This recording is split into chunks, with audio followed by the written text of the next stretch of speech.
Bueno, ¿qué tal? Muy buen día. Estamos hoy en una nueva edición de Café La Constitucionalidad. En esta ocasión con un invitado de lujo y un gran honor y un gran privilegio para mí porque es mi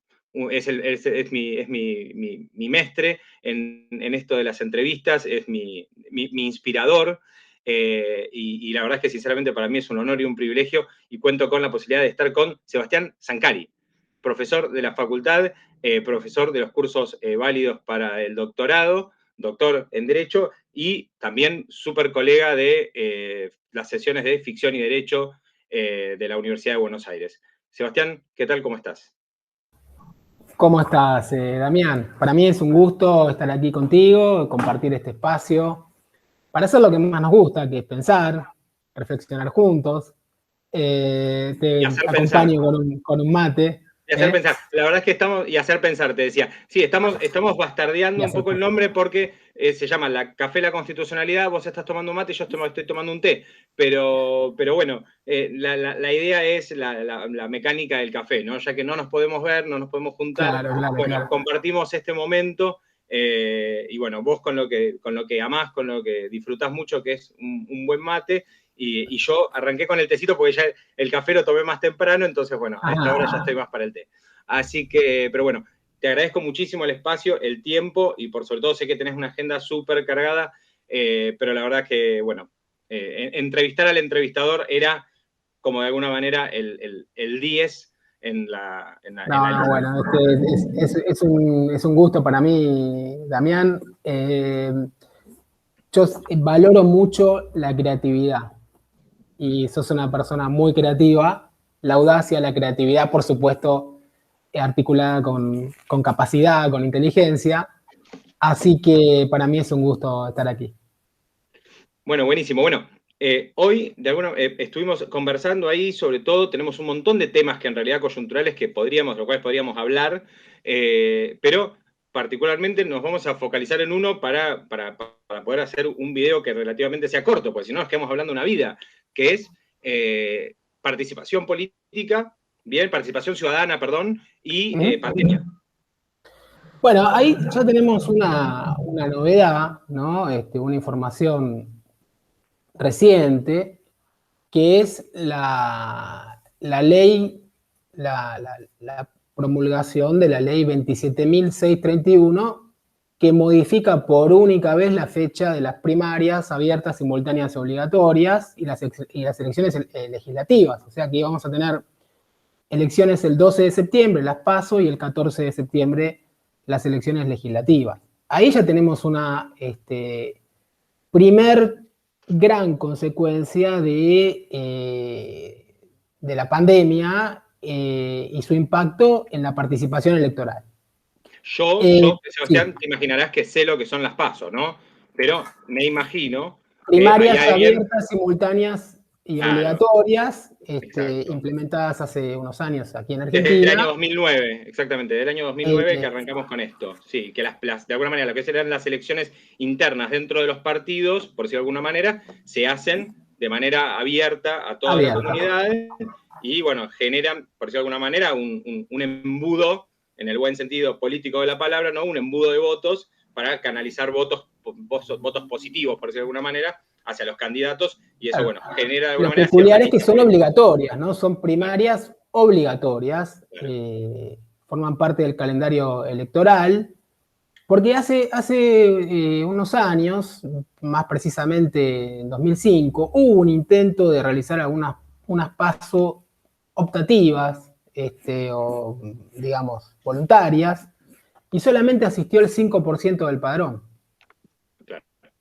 O sea, una participación magra. Bueno, lo cierto es que cuando comenzó, digamos, a reestructurarse el escenario social en términos amplios y por supuesto político, el año pasado, bueno, con otros colegas, Damián, reflexionábamos sobre, bueno, ¿qué pasará con el ámbito electoral? Este es un ámbito, digamos, participativo fundamental. La participación electoral es el ámbito con mayores consecuencias jurídico-políticas. Hay otros ámbitos a los cuales nos podemos referir, pero bueno, este es un primer ámbito sobre el cual reflexionábamos, ¿no? Bueno, ¿cómo va a impactar la pandemia en el desarrollo de las elecciones? Y mirábamos otras experiencias regionales y mundiales. Veíamos, por ejemplo, en las elecciones de Estados Unidos, personas haciendo largas filas, ¿no? Bueno, a ver cómo se va a organizar la asistencia electoral. Pareciera que a los fines de evitar los conglomerados y en ámbitos cerrados, ¿no? Las aglomeraciones, ¿no? Bueno, pareciera que la intención es reducir la cantidad de mesas, un máximo de 8 mesas por cada establecimiento en donde se votaría.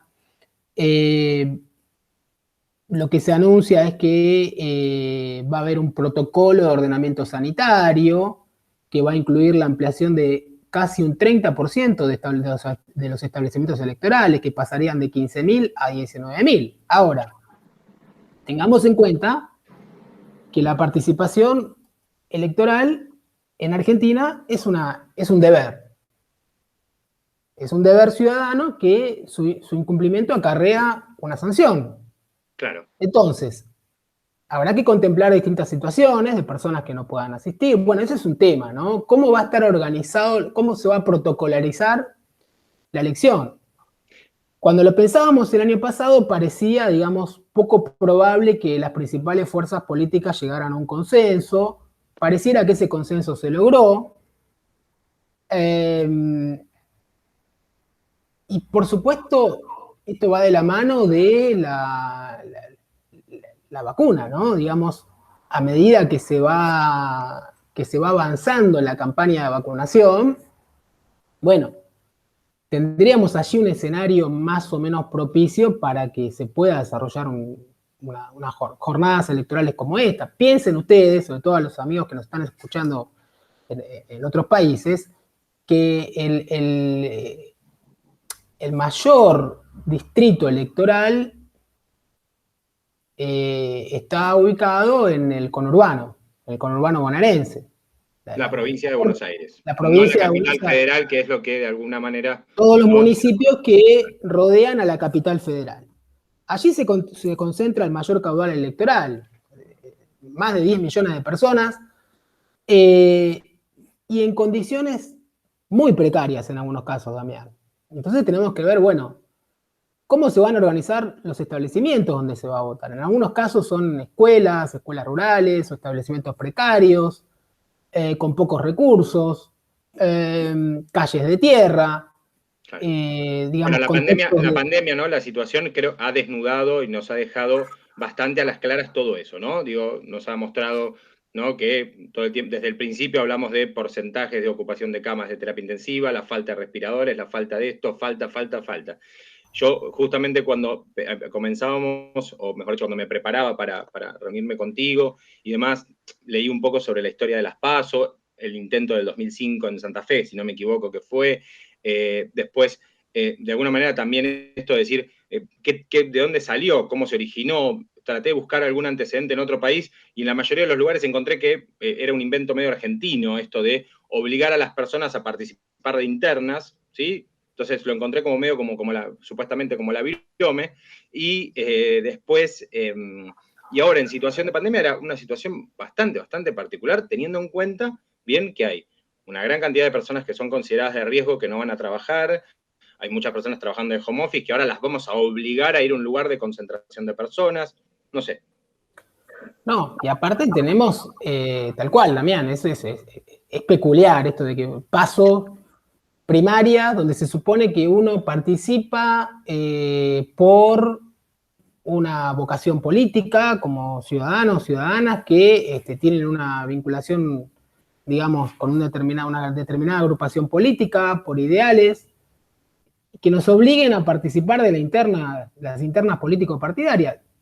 Me parece que claramente tiene que ver con una función legitimadora, que es allí, digamos, donde está radicada la cuestión. Ahora, no solamente tenemos que pensar en quienes van a ejercer su derecho, quienes van obligadamente, en muchos casos, a ejercer su derecho, sino también en la organización, o sea, los que van a estar encargados de presidir las mesas de votación, los fiscales, el personal, todo el personal, todo el dispositivo que tiene que ver con la organización de las mesas. ¿Qué pasa, por ejemplo, si, de nuevo, pensemos en contextos de profundas desigualdades socioeconómicas, de espacios de carencias, hipervulnerabilidad, ¿no? También. pero vulnerabilidad, ¿qué pasa si en una escuela rural de la provincia de Buenos Aires falta alguna autoridad de mesa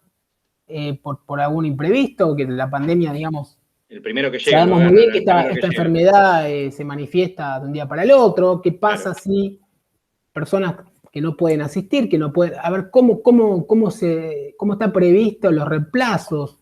Me parece, a ver, hay una cuestión clara. Las principales fuerzas políticas, y esto lo ha anunciado el gobierno con bombos y platillos, si nosotros pensamos, qué sé yo,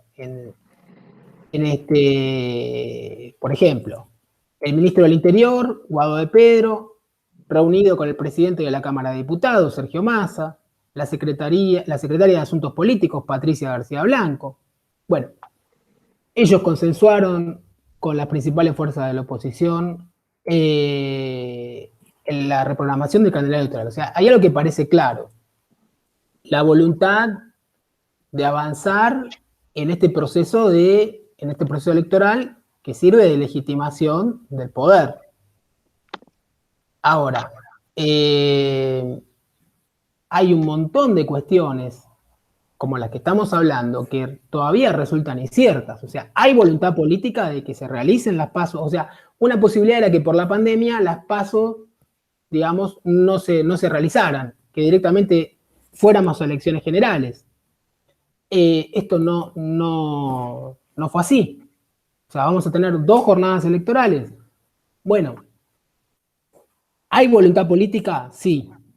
Pero lo que todavía es una gran incógnita es la operatividad, la implementación de esa voluntad política. Ahora, desde el punto de vista de la ciudadanía, si nosotros pensamos en ámbitos participativos, saliendo un poco de la elección, después tenemos que ver, Damián, y esto vinculado con el proceso electoral, todo el despliegue político publicitario que se va a hacer de una manera inédita en este ámbito, vía redes sociales, nuevas tecnologías, ¿no? Internet, Instagram, Twitter, Facebook, las campañas políticas. O sea, esta cuestión de la campaña política que se venía dando hace unos años con, pongámosle, un componente de un 70% vía presencial, territorial, y un 30-40% vía digital, lo que ya se venía avisorando hace unos años. Bueno, ahora vamos a tener exactamente la proporción inversa, no sé si en 80-20,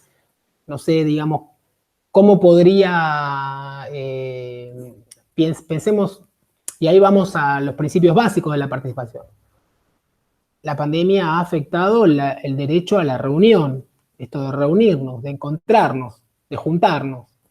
Bueno, pensemos en actos, los grandes actos políticos masivos, ¿no? Oradores frente a sus afiliados y sus simpatizantes de campaña, en Plaza de Mayo, en Avenida 9 de Julio, en lugares simbólicos.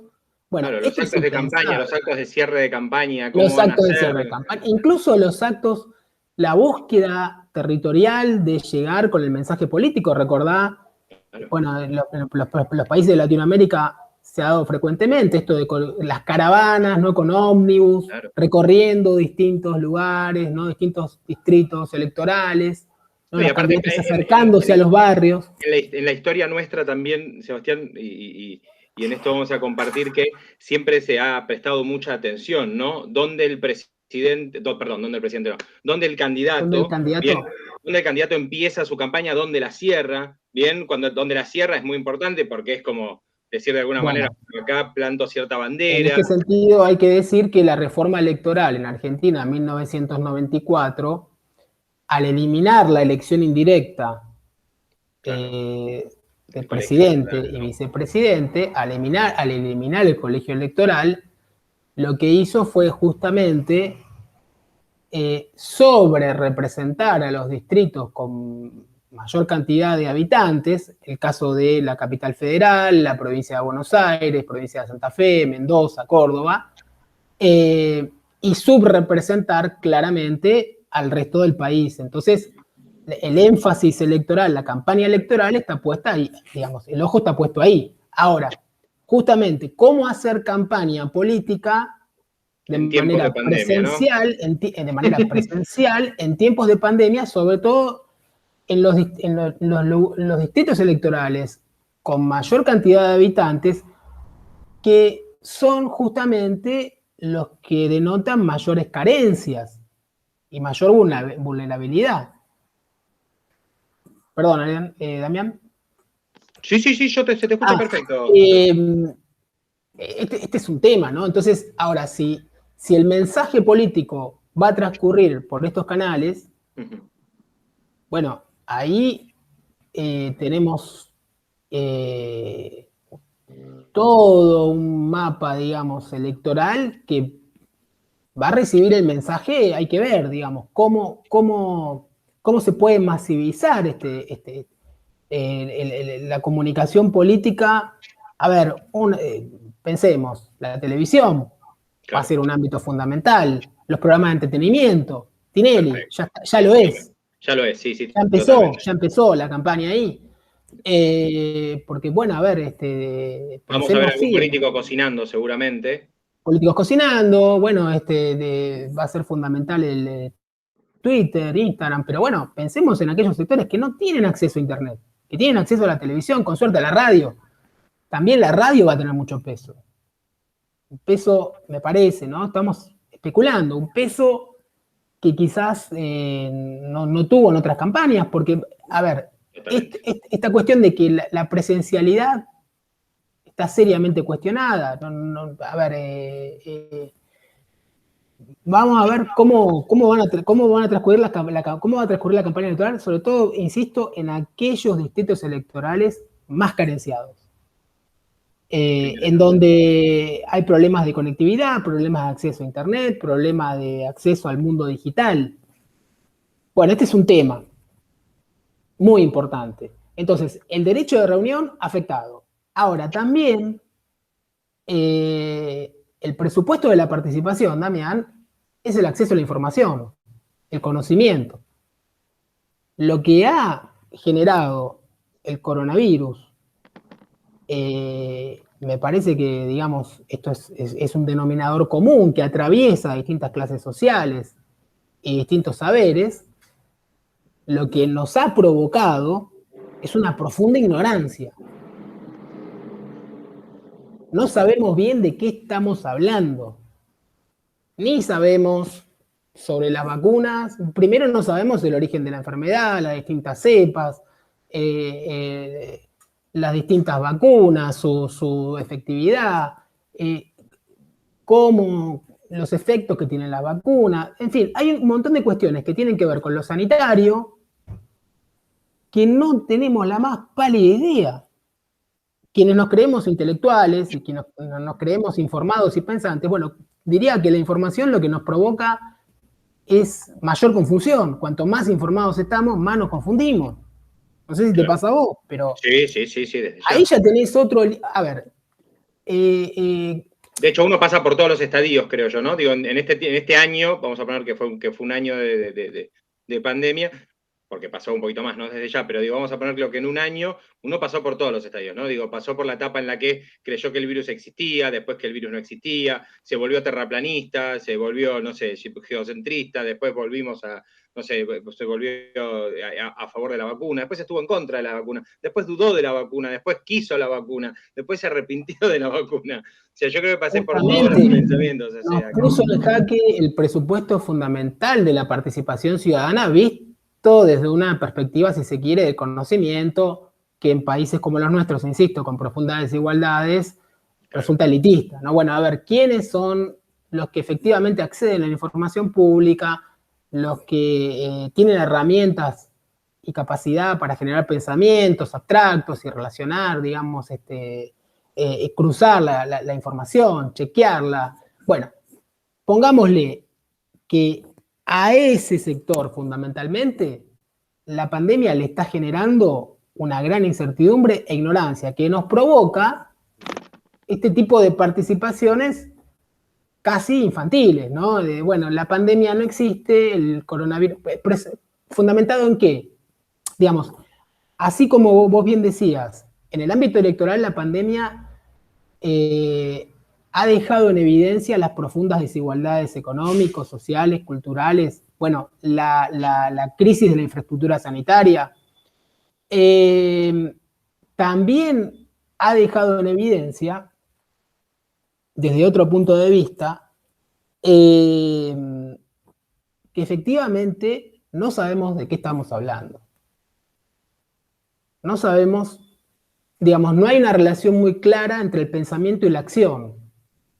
En todo caso, la acción no está fundada en un pensamiento científico, entre comillas, con evidencias científicas. No lo sabemos. Incluso los mismos expertos también están, ¿no?, confundidos. ¿No? Esto es un día a día, es prueba-error o ensayo-error, ¿no? Bueno, ahí tenemos dos grandes pilares de la participación que han sido seriamente resquebrajados a raíz de la pandemia. La información, la reunión, la información, ¿no? Esto es fundamental. Entonces, si nosotros tenemos que pensar en ámbitos participativos, más allá del obligatorio, el vinculante, el que tiene efectos jurídicos, el más significativo, que es el electoral, al cual el Estado nos va a obligar a asistir. Pensemos en ámbitos voluntarios de participación. Bueno, yo creo que hay dos fundamentales. Uno que es el que va a tener mayor protagonismo en la campaña electoral, que es el ámbito de participación opinativa, ¿no? Todo esto que tiene que ver con los medios masivos de comunicación, las nuevas tecnologías de información y comunicación, programas de entretenimiento, programas de consumo masivo. Bueno, también tiene que ver con el mundo de las redes sociales y cómo nos vinculamos con el gobierno, cómo nos vinculamos a través de distintos ámbitos institucionales. Me parece que esta es una participación residual, ¿no? Los ámbitos de participación ciudadana que nos ofrecen los gobiernos, hablo en Argentina de los tres niveles de gobierno, ¿no? Gobierno nacional, gobiernos provinciales, municipios. Pero básicamente tiene que ver con opinar, con expresar nuestras ideas, como estamos haciendo nosotros aquí, en redes sociales, formar parte, esto que estamos haciendo también nosotros, Damián, integrarnos a comunidades virtuales, formar parte de ellas, ¿no? Ejercer nuestra libertad de pensamiento, otro presupuesto de la participación en ámbitos democráticos, la libertad de pensamiento, la libertad de expresión, ejercerla en este ámbito. Claro. También, claramente, la pandemia nos llevó al modo digital. Damos clase, ¿no? Nosotros que formamos parte de la comunidad académica universitaria, pasamos al modo virtual, damos clase por este medio, interactuamos con otros pares, con otros colegas por este medio. La presencialidad se nos volvió, ¿no?, también una pieza de museo. Totalmente. Y no sabemos tampoco cuándo va a volver la presencialidad, tal y como la conocíamos. Bueno, pero pensemos, saliendo de nuestro ámbito, en la ciudadanía, digamos, ajena a cuestiones, digamos, académico-universitarias, ¿no? Bueno, ahí también hay un profundo impacto de la pandemia que también, por supuesto, afecta a la voluntad participativa. Un viejo refrán decía algo así como prime mangiare y luego filosofare, ¿no? Primero con la panza llena, digamos, es mucho más fácil ejercer nuestra libertad de pensamiento, nuestra voluntad participativa. Tenemos también allí personas que la están pasando mal, ¿no? Con serios problemas laborales, ¿no? Piensen ustedes digamos, todos los comercios que han cerrado y las personas que se han quedado sin trabajo. Le decimos a los amigos que nos están escuchando de otros países, el centro de la ciudad autónoma de Buenos Aires, Damián, donde está el obelisco, si nosotros vamos ahora, que vos tenés tu estudio por ahí, bueno, 11:30 de la mañana de un día jueves, ¿qué nos No, es encontramos? irreconocible. No, es irreconocible. Mirá, no quiero contar justamente el dolor, la decepción, el sentimiento, justamente que me pasó con el que me enfrenté cuando recorrí tribunales, porque tuve que ir, y lógicamente hay cosas que requieren presencialidad, a pesar de todo esto, que podrían totalmente ser objeto de digitalidad, ¿no? Pero entonces te hacen ir al juzgado para retirar un papel o alguna cosa así. Entonces me acerqué hasta la plaza de tribunales y encontré librerías cerradas que son históricas, lugares de fotocopias que estaban donde yo he comprado mis separatas, ¿no? Allá por los inicios de los 2000, para cuando empezaba a estudiar, que eran el único lugar donde las podías comprar, ¿no? Te ibas a la plaza de tribunales a comprar separatas y las leyes, viste, sueltas, cosa que, bueno, ya no existe más desde ya, porque ahora las buscas por internet, pero digo, en ese momento las comprabas así aparte, cafeterías, o sea, creo que si no, o sea, el único que estaba abierto, el único que estaba incólume era el Petit Colón, después todos los demás creo que estaban todos cerrados, el centro de Buenos Aires, el obelisco alrededor está totalmente cerrado todo, sinceramente es tremendo lo que ha pasado. Negocios en Diagonal Norte, Diagonal Sur, La Valle, la peatonal La Valle, que yo le cuento a mis hijos, no como padre, casi como abuelo, como un abuelo que cuenta historias muy lejanas. Saben que no hace tanto tiempo para caminar por La Valle había que digamos, Sí, ¿no? no, Como pero ir a que, la no, pero tribuna de la cancha de Boca era, ¿te acordás que no se podía, esto tenías que abrir tu lo van a ver paso? nuestros colegas, lo van a ver nuestros colegas de Latinoamérica que de alguna manera han venido, aquellos que seguramente han tenido la oportunidad hasta de cursar los módulos para el doctorado en Buenos Aires y se han hecho esas escapadas, ¿no? Que hacíamos en el horario que nos daba el horario de almuerzo o algo y nos íbamos corriendo y nos íbamos a caminar por Florida y La Valle y sabíamos que perdíamos media hora para hacer 2 cuadras o Retiro, la zona de Retiro, cruzar la plaza bien para poder entrar a Florida, sabías que, bueno, para poder llegar a Avenida Córdoba tenías todo un tema. Bueno, hoy de hecho si vas al centro en auto, creo que media hora más o menos, 20 minutos, depende de donde estés, llegas bastante rápido, así que... No, pero no, bueno. por eso, ahí tenemos también. ¿Cómo me escuchás? ¿Se corta, Damián? No te escuché Porque en bien. algún ¿Cómo momento cambió esta tu vorágine? imagen se me entrecortaba. Ahí también tenemos, pensemos que cuando hablamos de participación ciudadana, estamos hablando de un acto voluntario, sacando la participación Claro. electoral, que ya aclaramos que en Argentina es una carga, es una obligación, es un deber. Otros ámbitos, la participación opinativa, que es este segundo ámbito al que me estoy refiriendo, esta voluntad de ser parte de algún debate público, de alguna red social, querer expresar nuestra opinión en algún ámbito. Bueno, se ha visto seriamente afectada esta voluntad por distintas problemáticas económicas, y no solamente económicas, porque lo económico es la punta del iceberg, ¿no? Esto repercute también en nuestros ámbitos familiares, repercute en las relaciones sociales, en nuestra estructura psíquica también. No sé, en tu caso, yo por ahora vengo zafando de ir al psiquiatra, pero hay muchas personas que, claro, que lamentablemente les ha afectado su psiquis. Esto es innegable.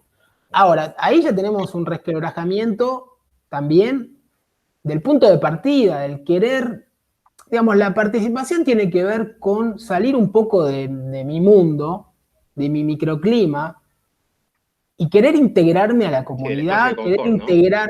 querer integrarme a esa noción tan abstracta y tan vaga, pero que existe, que es la del interés general, el bien común, pensar en lo común, me parece a mí.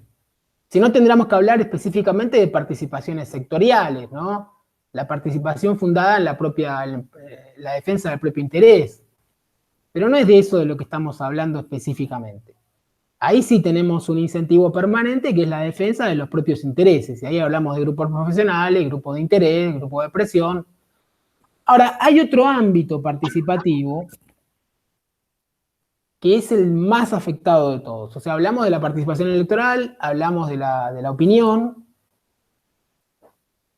que es el ámbito de participación directa, donde ahí lo que tenemos es, me parece a mí, el mayor impacto de la pandemia. Y estamos hablando de la asistencia a reuniones, poner el cuerpo, ¿no? Estamos hablando de actividades en torno a organizaciones, organizaciones comunales, barriales, de todo tipo, clubes, organizaciones deportivas, bueno, no solamente ser parte de, de la vida comunitaria de un club, pongámosle como ejemplo el club, sino, Damián, poder compartir con nuestros amigos, yo iba con mi hijo al estadio, a la cancha de fútbol, poder compartir ese momento, eso se acabó.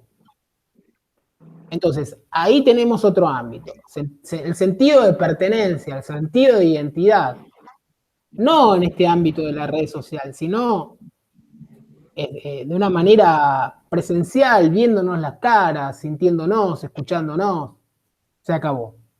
Organizaciones de beneficencia, sindicatos, cooperativas, colegios profesionales, también desde el punto de vista educativo, pertenecer a comunidades educativas, asociaciones vinculadas a la educación, a esto me refiero, organizaciones artísticas, control de la gestión de gobierno, esto que desde el Poder Judicial se avisoraba, por ejemplo, la asistencia a las audiencias públicas.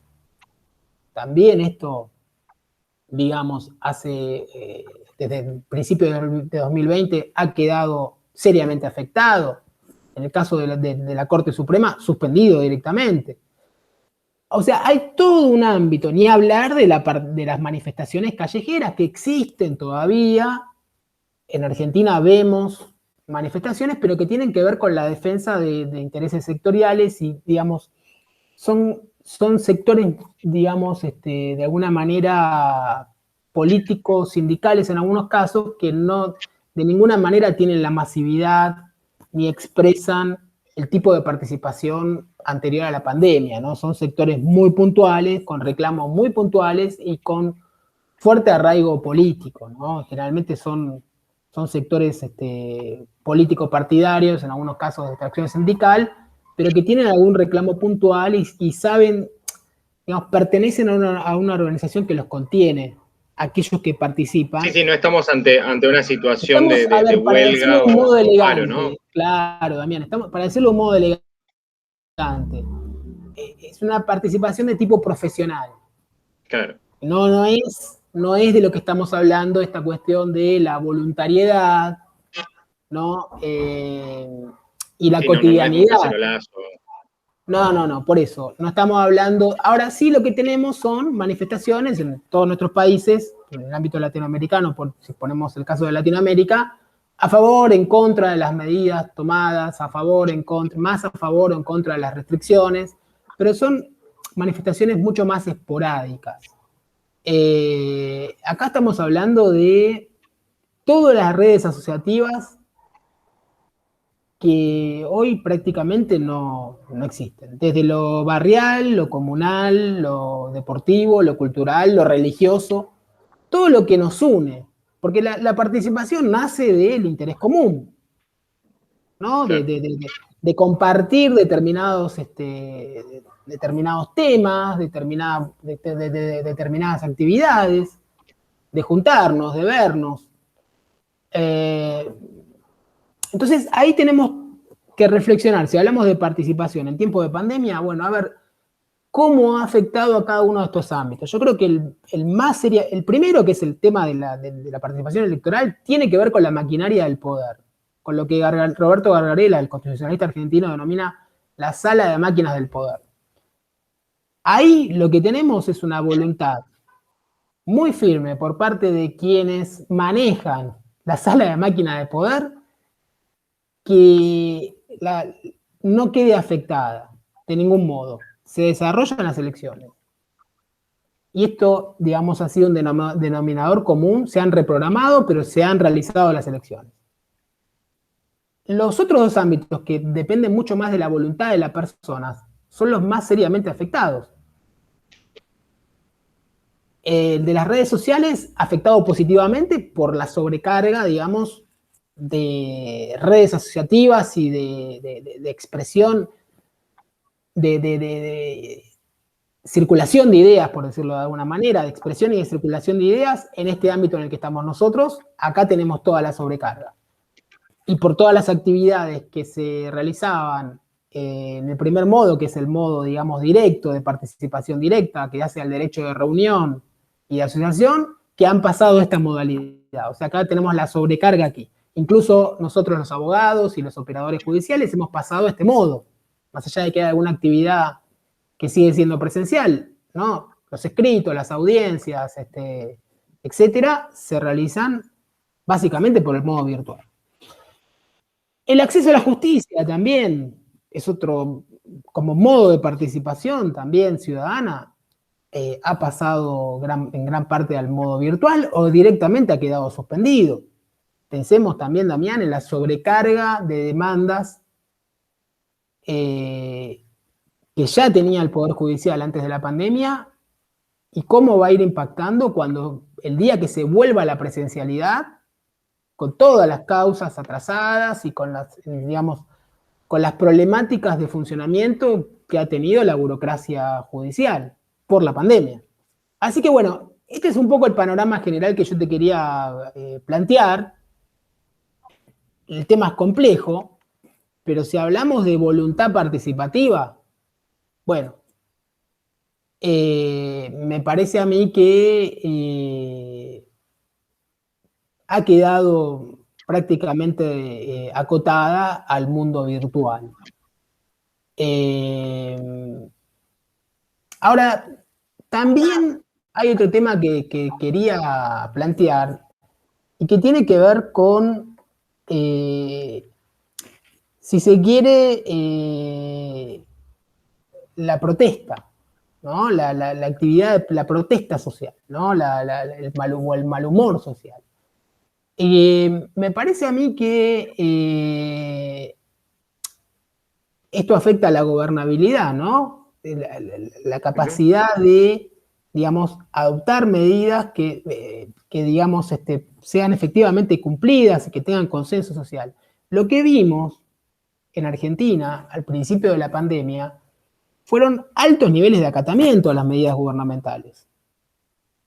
Obediencia, digamos, un país acostumbrado a la protesta, ¿no? Y cuando digo país, estoy hablando fundamentalmente de sectores medios, urbanos, siempre muy quejosos y siempre muy reacios a la obediencia, han sido los más obedientes en un punto. Entonces, también reflexionar sobre cómo ha impactado también esto que decía hace un rato, ¿no? El no saber, el desconocer, el estar ante un territorio, ante un escenario incierto, cómo de alguna manera ha paralizado esa reacción, digamos, casi mecánica, que era la de, bueno, cuestionar,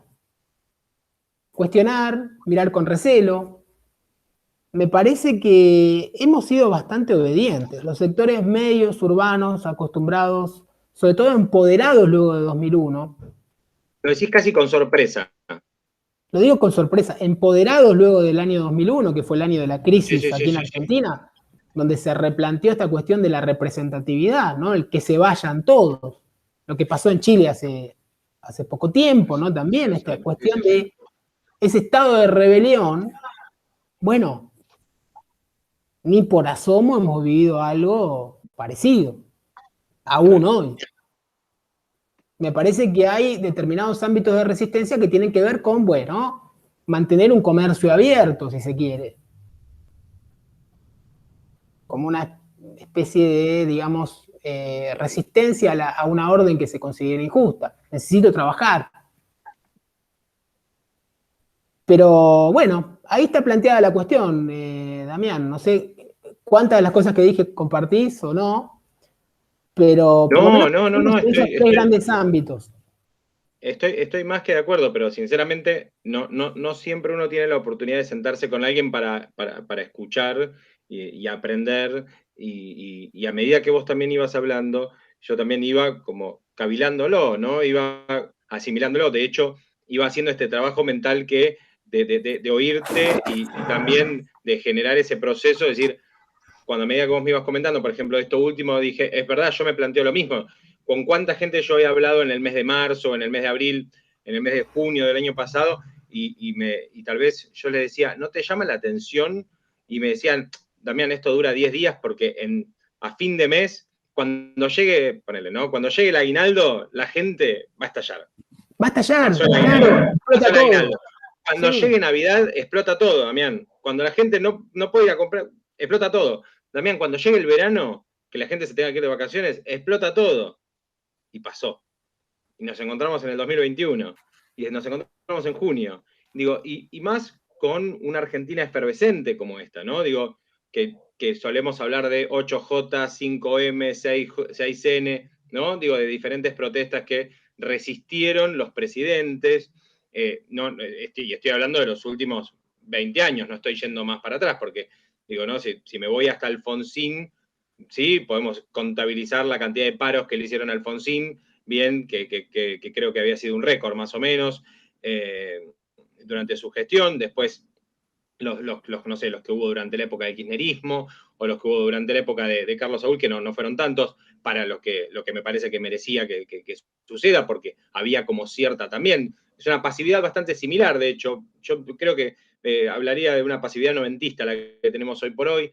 Después, pero no estoy hablando desde ya que la situación sea similar o que el gobierno sea el mismo, ni por asomo. Lo que estoy diciendo es respecto justamente a la respuesta popular, es decir, la verdad es que yo, sinceramente, a esta altura de esta situación de pandemia, a esta altura de situación de aislamiento, con esta situación de garantías constitucionales o con esta situación también de participación ciudadana, por decirlo de alguna manera, sedada, ¿bien? Digo, la verdad es que yo sinceramente esperaba un estallido o esperaba brotes, se podría decir, muchísimo más, muchísima más efervescencia.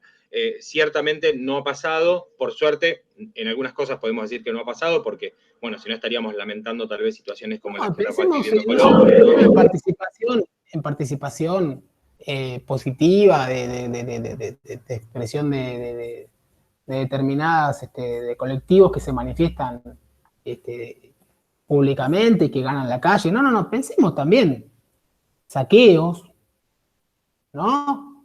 Eh, Claro. Manifestaciones que tienen que ver con profundas carencias económicas, ¿no? Lo que ha sucedido en las crisis en Argentina en 1989, 2001, 2002, 1989, 1990 y luego en 2001, 2002, grupos de gente asaltando comercios, llevándose mercadería, la desesperación. Bueno, y desde el gobierno, ¿qué te contestarían? Bueno, este es un indicador de que desde que comenzó la pandemia tuvimos un rol muy activo, el Estado Nacional, en alianza con los estados provinciales, incluso con el gobierno de la Ciudad Autónoma de Buenos Aires, ha sido eficaz en la contención social, en los programas de contención social, de ayuda, de asistencia.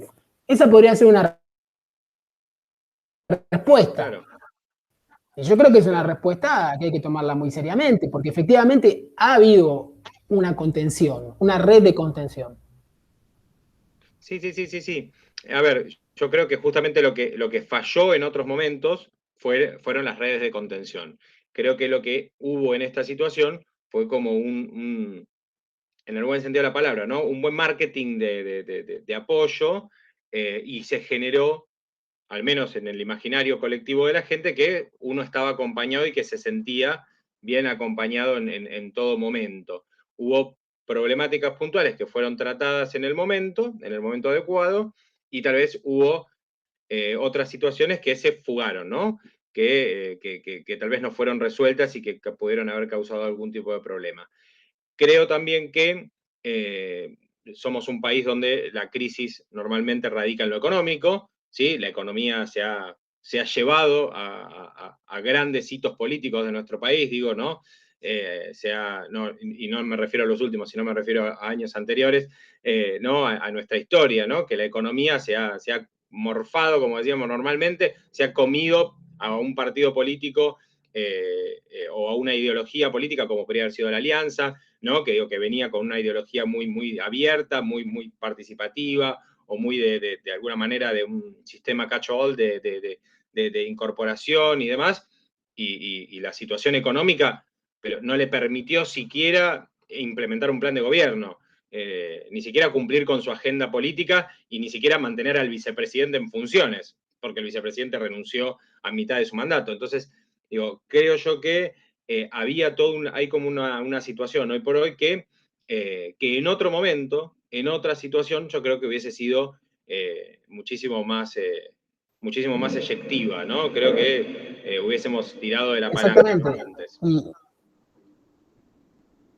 tal cual. Y tenemos que pensar también, estaría bueno hacer otra reunión después de las elecciones, porque ¿con qué escenario nos encontramos? Porque habría que decir, bueno, está bien, la red de contención funciona con el peronismo, que es el partido predominante del sistema de partidos argentinos, en el poder, con la presidencia, la gobernación de la provincia de Buenos Aires, las principales provincias del país, de las intendencias, de las principales intendencias del conurbano bonaerense. Ahora, ¿qué pasaría si hay un cambio en el tablero electoral de acá, digamos, que si el resultado de las elecciones es parecido al de 2015? Bueno, conocemos un Es decir, si poco el qué es lo que gobierno suele pasar, pierde en ¿no? los principales distritos electorales. Claro, conocemos un poco qué es lo que suele pasar cuando se crea ese efecto. O sea, empiezan a aparecer esos focos bien de efervescencia que decíamos antes, ¿no? Como pasó en 2013, 2013 creo que fue cuando ¿Sí? está la pérdida de la elección de las de medio término, creo que una cosa así. Entonces, digo, es lo que ¿Sí? suele llegar a pasar, ¿no? O cuando Bueno, pero en contextos de aislamiento, porque también tengamos en cuenta que está rigiendo en este momento un aislamiento, digamos, medidas restrictivas de la libertad de circulación. Estamos en este contexto. Bueno, si justamente producto del resultado de las elecciones produce, digamos, una conmoción en el arco político, un empoderamiento del sector de la oposición, digamos, lo que produce es una pérdida del poder del gobierno, de su capacidad de gobernar justamente, y de que sus medidas tengan consenso. Porque este es el efecto de las elecciones legislativas en un sistema presidencial, Damián. claro. El efecto del pato rengo, ¿no? Bueno, cuando el gobierno pierde las elecciones de medio término, en contextos de pandemia, en contextos de restricciones de nuestros derechos y garantías constitucionales. Ahí está un poco la incógnita, ¿no? ¿Qué pasaría? Cuando el que manda pierde capacidad de mando. La verdad Así es que que sí. bueno, Damián, Bueno, tengo que dar como, Sí. mira, tratamos todo. Yo creo Dale. que tratamos no solamente la agenda, sino que además hablamos de política, faltó fútbol y religión. Pero la verdad es que tratamos todo. Igual, bueno, no, hablaste de fútbol, hablaste de la vuelta a las tribunas y demás y de lo que extrañamos ir a las canchas de fútbol. Así que es verdad, hablaste de fútbol, faltó religión. Quiero no solamente agradecerte, sino aprovecho la ocasión para, obviamente, agradecerte no solamente la presencia hoy, sino también que me hayan permitido la participación en la actividad Sociedad Democrática y Justicia Constitucional en Argentina, Brasil y Colombia, que se va a dar el jueves 17 de junio de 2021 a las 18 horas, ¿no? Es obviamente a través de Zoom, que expone Plauto Cardoso de Brasil, María Franco Vargas de Colombia, Carmen Almeida de Brasil y obviamente Sebastián Zancari de Argentina, voy a estar coordinándolo, pero organizado por el Departamento de Ciencias Sociales de la Facultad de Derecho de la UBA, el Departamento de Posgrado también de la Facultad de Derecho de la UBA y el Máster en Cultura Jurídica de la Universidad de Girona. Aprovechamos también para pasar el chivo. Para pasar el archivo, y es un grupo de investigación también para que sepan que fue un grupo es un grupo de investigación que se va formando a raíz de nuestra, digamos, de compartir justamente el ámbito académico con los que vos nombraste en los cursos, el programa del doctorado que dirige nuestro querido amigo Ricardo Rabinovich. Y a partir de allí se va formando, digamos, una agenda común que tiene que ver con la participación ciudadana y los tribunales constitucionales y Cortes Supremas, que nos lleva a presentar un proyecto de investigación que actualmente está vigente, que es un proyecto UBACIT, que lo pueden consultar ahí en la página de nuestra universidad, y que, bueno, queremos presentar a la comunidad académica este proyecto que nos lleva a Brasil, al caso brasileño, al Tribunal Superior de Justicia de Brasil, al Supremo Tribunal Federal de Brasil y a la Corte Suprema... Y a la Corte Constitucional de Colombia. De Colombia, exactamente, que sería la Corte Suprema de Colombia, y al caso argentino, que en lo que nos toca hoy, todo ese ámbito participativo que se había generado vía audiencias públicas ha quedado suspendido desde el año 2019. Así que pones en duda la democracia en la Corte Suprema. ¿Cuán democrática es la Corte Suprema de Justicia de la Nación? Y ahí tenemos que hablar dos ámbitos. El del discurso, porque se puede ser muy democrático en el ámbito opinativo, desde el discurso. Desde el discurso se puede ser muy democrático, pero ahí habría que analizar efectivamente en la práctica. La teoría y la práctica. Vamos a dejarlo. Dejemos la teoría y la práctica, exactamente. Dejemos ahí la incógnita. Bueno, genial. Bueno, Sebastián, no solamente te agradezco, repito, tu participación acá, el diálogo, la apertura, el conocimiento, la versatilidad, el mate y todo, sino también tu enseña. Bien, estamos acá, no acá encerrados, pues eso no te lo agradecemos, sino estamos acá en este tipo de diálogos, en estos conversatorios, gracias a esa semilla, esa simiente que plantaste. Te paso, mira, esto fuera del programa, para que lo edites después, pero te paso, podés invitarla a Vero Lescano también. No sé si tenés contacto con ella, yo te puedo hacer el link. No solamente lo voy a editar, no lo voy a editar, sino que lo voy a dejar para generar un compromiso. Voy a invitar a tu amiga y a mi ex o profesora, a Verónica Lescano Valare, que la voy a invitar para que participe. Es más, este video se lo voy a mandar para de alguna manera generarle a ella también la presión. Y creo, y aparte, Verónica, al igual que te habla, y me imagino, y obviamente vos también, pero no quiero decírtelo delante tuyo, somos apasionados en esto. Bien, claro. O sea, nos hacemos los espacios para seguir hablando de derecho, o sea, movemos la agenda para seguir hablando sobre las cuestiones que nos gustan, así que... Hablamos muy poco de lo estrictamente de derecho, digamos, lo estrictamente jurídico, sí. pero sí, digamos, este sería tema de otra reunión, ¿no? Pero vos también podrías contar tu experiencia como abogado, como profesional del mundo del derecho, con tus defendidos, tenemos ahí también otro mundo. Ahí, sí, totalmente. Hoy el ejercicio, la verdad es que ejercicio de la profesión en tiempos de pandemia es un tema muy, muy interesante, no solamente para la comunidad académica, por decirlo de alguna manera, que es la que tal vez se mantiene como, no digo que está al margen, pero tal vez el no ejercicio no tiene tal vez un conocimiento tan cabal, sino también para los alumnos y alumnas que están en grado, que de alguna manera dicen, sí, todo muy bien, pero ¿qué pasa cuando yo salgo, no? O sea, a mí me pasó con el código, por ejemplo, ¿no? Cuando a mí me cambiaron el Código Civil y Comercial, ¿no? Después de años de haber estudiado el Código Civil y el Código Comercial, bien, de hablar de obligaciones civiles y obligaciones comerciales, de pronto encontrármelo todo así mixado, dije, zambomba.